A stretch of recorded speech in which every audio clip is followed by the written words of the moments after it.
They did a great job matching the lighting on the green screen elements, the Titans. You get so tiny as a flies away. You notice that? There's two opposing concepts happening at the same time. Hello, welcome back to another episode of Visual Effects Artist React. I'm here on the couch joined by Wren and Sam Gorski. Hi. Hey, everyone's now sleeping, Niko. Wake the up, because these clips aren't what you think they are. Go outside and run a mile, turn up the brightness on your phone, maximize the audio, and let's watch some clips together. Let's be honest, they're eating Cheerios on the toilet right now. We have some incredible clips today. We're gonna be breaking them down, what we like about them, what we don't like about them, and some behind the scenes looks to figure out what's really going on. I'm not on the menu. Oh, going straight into the Afterlife, huh? Resident Evil.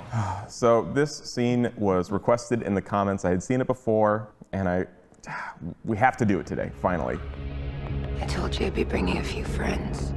You should have brought more. Oh, let me guess, this was a 3D movie. Oh, definitely. Resident Evil Afterlife in 3D. This is back right in the heart of the era of, 3D movies. And I was honestly kind of always a fan of 3D movies, unless they did the stupid gimmicky stuff like, ooh, it comes out of the TV screen. This one's pretty janky. First thing I'm noticing is that this actor cannot move his neck. Notice how every time he's moving, his face is always straight forward. He's moving with his chest. Yeah, he was definitely cast because he looks like the game character, and that's about it. What's going on here is there's two opposing concepts happening at the same time. He's moving super fast, and he's moving super slow.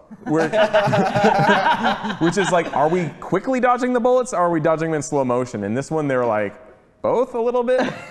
There's no bullet trails in the shot. If we're looking at just the shot out of context, it's just him going, huh? And then disappearing to another spot going, Yeah, huh? there's no bullet hits or anything. Yeah, like maybe add sparks or something in the background of like where he is shooting, I guess. Also, here another thing that it's not quite VFX related, but it has to do with the camera work. You notice very frequently whenever like a visual effects shot happens, they just do like a locked off like tripod shot. So like suddenly, no longer are you using the camera work to help emphasize the effect or the motion or whatever, and you're just left with like the most raw form of the action on screen. Even just a simple punch in and like reanimating the shot afterwards would have made this shot so much better.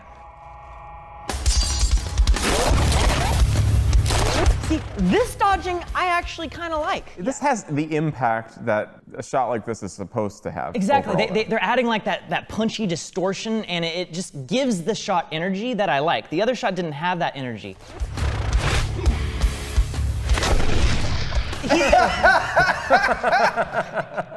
The laziest bullet dodge, like, He didn't even dodge it, she just missed. And she shoots again, but they just like ignore it. Bang! Dude, it's the world's longest muzzle flash, too. It's just like, it shoots and then like glitches out and sticks in the air for a while.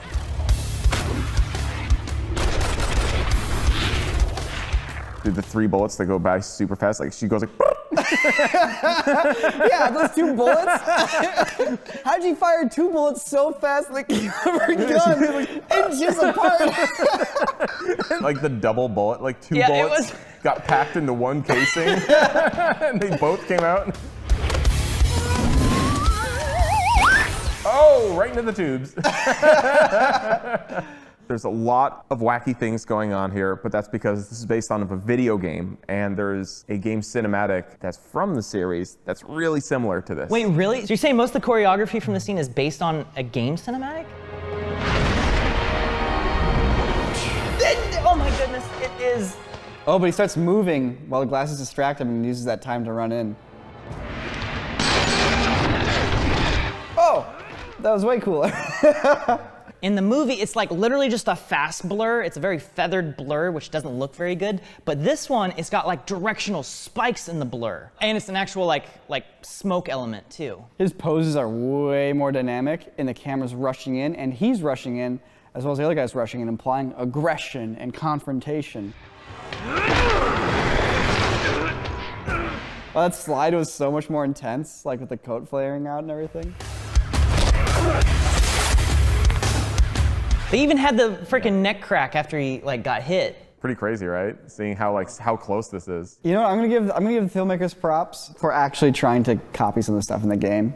The dogs do look pretty good. The shading, the contrast all looks very realistic. I think they actually had real dogs on set with makeup and costumes, which is really cool. Oh. And then they did CG additions. I think once again it goes to show, like, when you can mix practical and visual effects, it will stand up. Like, even now, 10, 11 years later, it still stands up, even if a lot of the rest of the scene doesn't. There's probably a whole lot of context that we're missing. There may have been a lot of issues on set with, budget. Maybe they didn't have enough budget to really put a lot of money to make this scene better. Maybe the effects artists were behind on time.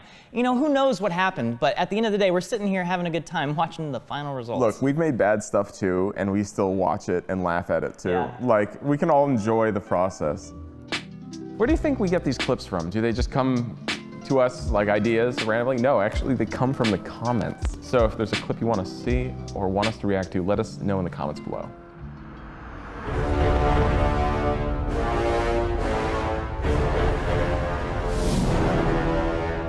We went to the American premiere of this movie and we walked away changed men. It's like so fundamentally different from the anime and the manga. Like, the characters are completely different. The only thing that's really the same is the fact that there's a wall and there's some big titans. It's pretty wacky, but there is some cool stuff in it and there's some not so cool stuff.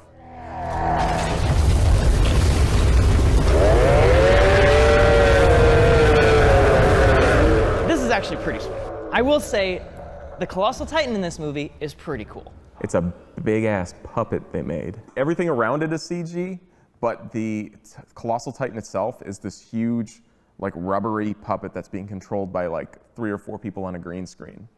You probably understand that when you have a lot of computer-generated characters, it takes a lot of time and effort to make that a reality, therefore it costs a lot of money. And I imagine this movie didn't have that kind of budget to do all of that, so they resorted to basically having all of their Titans be real people.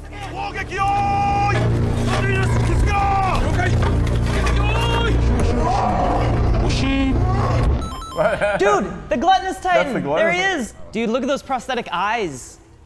That entire eye strip there was prosthetic to make the eyes weird. Okay, they're at least doing that, because the whole thing about the Titans is that they are weird. They did a great job matching the lighting on the green screen elements of the Titans. That is with true. the That is scenes. absolutely true.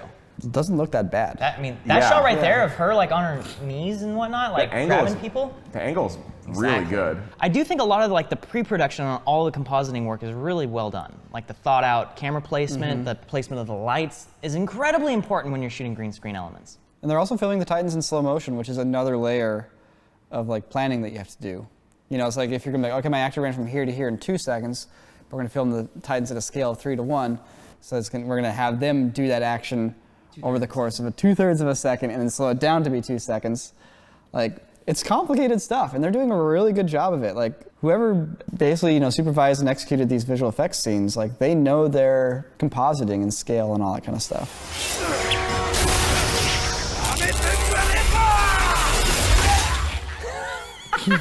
Just a little 360 in After Effects right there. Yeah. I'm sorry, he hits it, it's like, whoop.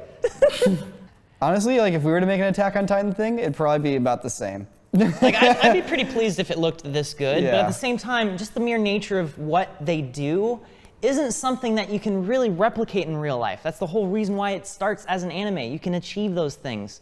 Yeah, it's such inorganic motion for people to actually perform.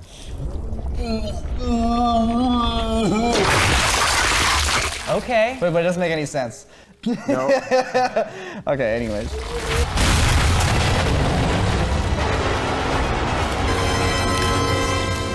There we go. That's a cool shot. That's a cool shot. There we go. That's a sweet shot.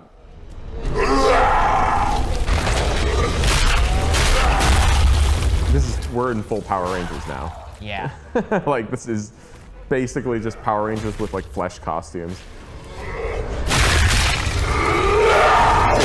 Oh, they did! I was about to. You don't do a Power Rangers action scene without a double drop kick action move, and he did it. And it's just Her reaction is your reaction. it's the quintessential move.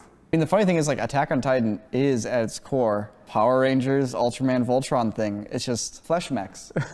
Yeah. Straight up. They're flesh mechs. And like, you're like, oh my God, it's the same old thing with a new twist. But that's how you do it, you know? That's how you write stories. I mean, honestly, the visual effects in this movie are totally good enough for an Attack on Titan movie. If only the movie itself had stuck to like some of the story ideas that actually made Attack on Titan special. We have 62.9% of you guys are subscribed. Thank you for subscribing. That's I awesome. appreciate it. That is, you know what? I'm not gonna call out the people who are not subscribed. All of you that did subscribe, I see you, and I thank you. Except, I see you, Kevin. It's about time to subscribe. We know you're not subscribed, Kevin. Kevin, I wasn't gonna mention it, but I noticed too. Classic Kevin. You should let me go.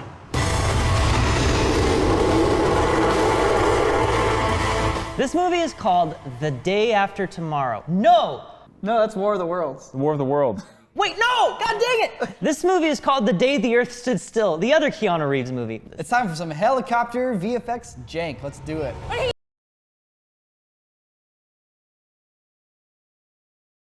Jacob. Ah, helicopter stuck out on me! Dude, surprise helicopter. Helicopter!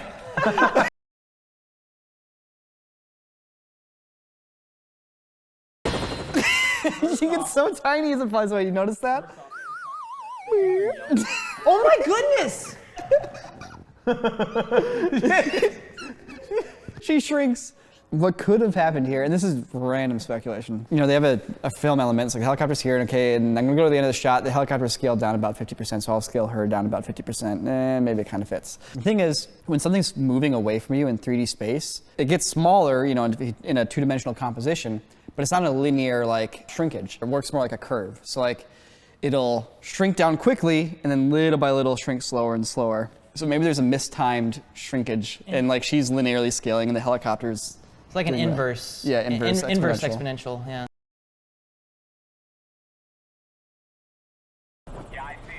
I love this helicopter cockpit point of view also. It's just like, it's just really shaky. Helicopters are not that shaky. Helicopters vibrate, but they're not like going. Permission to engage. Also, the thing that you always see with like fake infrared view is like the infrared following the light. Like his hands. They should be orange like his face is. Yes. They actually do have the legend there, so you can. Right there, I'm looking at it. They're implying his hands are 40 degrees. His face is at the right temperature. Yeah, his face is at the right temperature. And then his suit is like Arctic, like legit 0 degrees, like freezing temperature. And his hairline is like searing hot.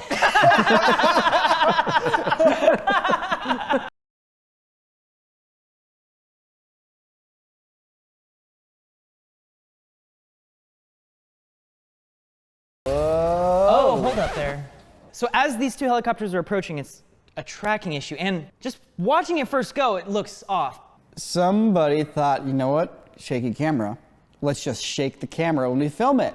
So what happens when you shake the camera is, well, now you got to go through and track everything and track the shake back in. But then they have this other object, which is the helicopter, that they want to see through the cockpit window, but you're beholden to the motion that you got on set because you filmed it with a shaky camera.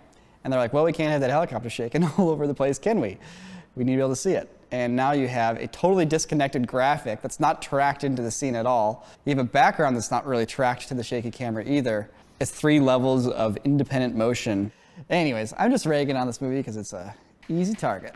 That being said, this movie does have some really cool effects in it. Have you guys seen the whole trailer getting dissolved by the nanobots? The camera maintains its momentum as it follows the truck, and the truck literally like disintegrates and pieces of it break off before those pieces disintegrate. And then that cloud, that swarm of nanobots just like floats away. I love it when CG is used to do like more abstract things like having a truck disintegrate. This is a great visual effects shot. Yeah, no, this is amazing. The nanobot stuff is really cool, but definitely feels like there's some time and budget constraints for the other shots, and they get a little rough.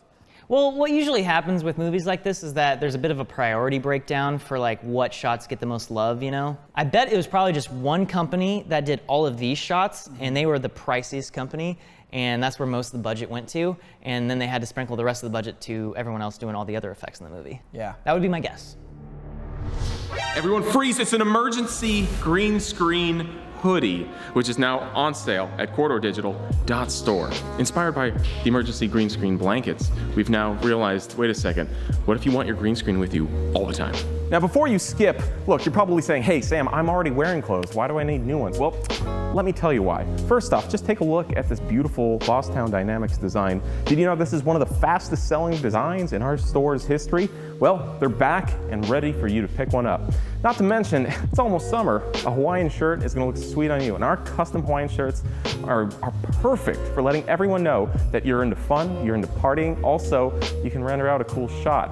And once again, this is not all we offer. We have tons of other great things to show your support for the channel. Water bottles, hats, jackets, more green screen gear. These sweaters, super comfy. Every single person who has purchased a hoodie, you can go straight to them and they'll tell you it's one of the most comfortable hoodies they've ever worn. Head on over to corridordigital.store and pick one up now.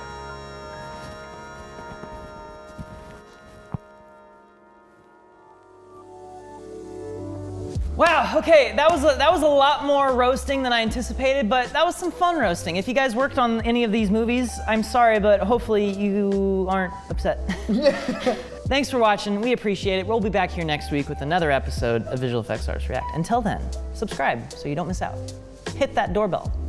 Ding dong, that's the sound of you who has just subscribed. Thank you. Ding dong. Ding ding!